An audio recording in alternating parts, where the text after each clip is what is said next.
Hi friends, good morning everyone. Welcome back to SPN education YouTube channel. మొత్తంలో ఇవాల్టి ఈ వీడియోలో తెలంగాణ ఫార్మర్స్ గురించి, ముఖ్యంగా ఫార్మర్స్ యొక్క రైతు భరోసా పేమెంట్ గురించి, అంటే గత ప్రభుత్వాలు రైతు బంధు పేరు మీదుగా ఆ పేమెంట్స్ క్రెడిట్ చేశాయి ఎకరానికి 5,000 రూపాయలు చొప్పున. ఈ ప్రభుత్వం మాత్రం దసరా ఫెస్టివల్ నుండి మొత్తానికి వచ్చే శనివారం నుంచి, అంటే 12th దసరా ఫెస్టివల్ విజయదశమి ఉంది కాబట్టి విజయదశమి కానుకగా మొత్తానికి ఎకరానికి 7,500 రూపాయలు అందిస్తామని చెప్పేసి ప్రభుత్వం గట్టిగా హామీ ఇచ్చింది.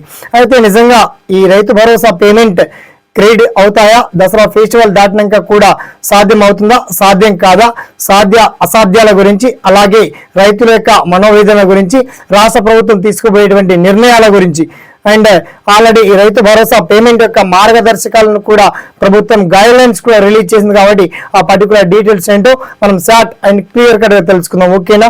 So let's start our topic.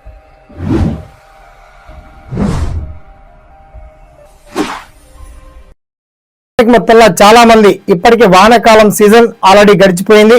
చాలా జిల్లాలో, అక్కడ ఖమ్మం జిల్లా కావచ్చు, ఆదిలాబాద్ కావచ్చు, నిజామాబాద్ సర్కిల్ కావచ్చు, చాలా జిల్లాలో వరి కోత కూడా ఆల్రెడీ పంట కోత, జొన్న, మొక్కజొన్న తదితర పంటలు కూడా చేతికొస్తున్నటువంటి తరుణంలో కూడా ఇప్పటికే ఎన్నికల వాగ్దానంలో ఎలక్షన్ మేనిఫెస్టోలో ఇచ్చినటువంటి మాట ప్రకారం ఇప్పటికే హామీ కావాల్సిన డబ్బులు మాఫీ, అంటే పంటకు పెట్టుబడిగా ఆర్థిక సహాయం కోసం ఎకరానికి 7,000 రూపాయలు అందించాలని ప్రభుత్వం ఇప్పటిదాకా ఇంకా అందలేవు.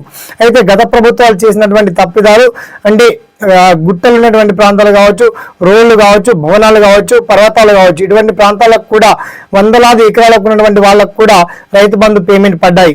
అయితే ఈసారి ఈ రైతు భరోసా పేమెంట్ మాత్రం అలాంటి వాళ్ళకు కాకుండా నిజంగా వ్యవసాయం ఎవరు చేస్తున్నారో, వ్యవసాయానికి సేద్యానికి అనుగుణంగా ఉన్నటువంటి ల్యాండ్ ఎంత ఉంది, తెలంగాణ రాష్ట్ర వ్యాప్తంగా అర్హులు ఎవరు, మొత్తానికి ఈ రైతు భరోసా పేమెంట్ సంబంధించి మార్గదర్శకాలను కొత్తగా నూతన విధి విధానాలను కూడా ప్రభుత్వం ఖరారు చేసింది. మొత్తానికి దసరా ఫెస్టివల్ నుంచి ఈ రైతు భరోసా పేమెంట్ నగదు జమ అవుతున్నాయి. మొత్తానికి అన్ని జిల్లాల వారీగా తెలంగాణలో ఉన్నటువంటి 33 డిస్ట్రిక్ట్స్ వైజ్ గా ఫార్మర్స్ యొక్క డేటా కావచ్చు, ఆల్ ఇన్ఫర్మేషన్ కావచ్చు, మీరు వన్స్ చెక్ చేసుకోవచ్చు.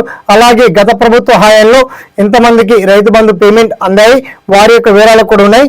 అలాగే ఈసారి కొత్తగా రైతు భరోసా పేమెంట్లో ముఖ్యంగా ఎంతమంది ఫార్మర్స్ ఉన్నారు అండ్ ఎన్ని వేల కోట్ల రూపాయలు వెచ్చించాల్సి ఉంటుంది.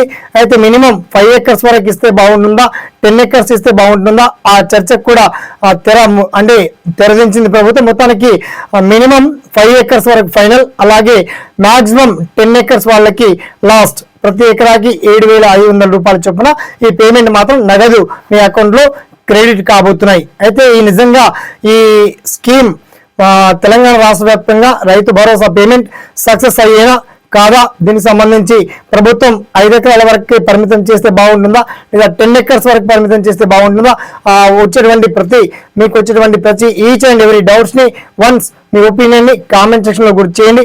అలాగే ఈ ప్రభుత్వం పైన కావచ్చు, రైతు భరోసా స్కీమ్ గురించి కావచ్చు, రుణమాఫీ గురించి కావచ్చు, మీకు వచ్చినటువంటి ప్రతి డౌట్స్ ను, సలహాలను, సందేహాలను తప్పకుండా వీడియో కింద కామెంట్ సెక్షన్ లో గుర్తు చేయండి. అలాగే ఈ వీడియోని మాత్రం ఒక 10 మంది ఫార్మర్స్ కి షేర్ చేయండి, లైక్ చేయండి. సదా మీ సేవలో SPN education YouTube channel. Thanks for watching. జై హింద్.